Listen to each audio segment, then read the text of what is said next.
வார வாரம் வியாழக்கிழமை சாய்பாபா கோயிலுக்கு போவோம்.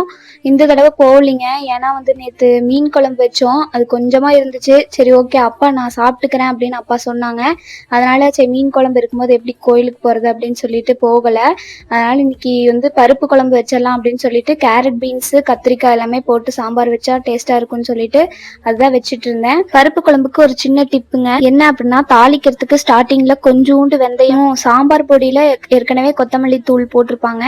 அது இருந்தாலும் நாமளும் கூட வந்து வீட்டில் அரைச்ச கொத்தமல்லி தூள் வந்து கொஞ்சோண்டு போட்டால் அது டேஸ்ட் கொஞ்சம் கொடுக்கும், திக்னஸ் கொஞ்சம் கொடுக்கும். இது ஒரு சின்ன டிப், ஆனால் டேஸ்ட் அள்ளும். நீங்களும் செய்யலினா செஞ்சு பாருங்க. இன்னைக்கு மாப் போடுற வேலையெல்லாம் இல்லைங்க, அதனால கொஞ்சம் ஆயில் மசாஜ் பண்ணிட்டு குளிக்க போலான்னு சொல்லிட்டு ஷீயக்காய் பார்த்தா கொஞ்சம் கட்டி கட்டியா இருந்துச்சு, ஆனால் பூச்சி இல்லை. அதை அப்படியே சளிச்சு எடுத்துட்டு அப்படியே குளிச்சுட்டு வந்தாச்சு. ரீசெண்டாக அல்லக்காது குத்தி இருந்தாங்க, அதில் வந்துட்டு தோட்டோட திருகாணி வந்து போயிடுச்சு. ஃபர்ஸ்ட் இருந்தது கொஞ்சம் பெருசாக இருந்த மாதிரி இருந்துச்சு, அதனால லைட்டாக மொட்டு தோடு மாதிரி எடுத்துக்கிட்டேன்.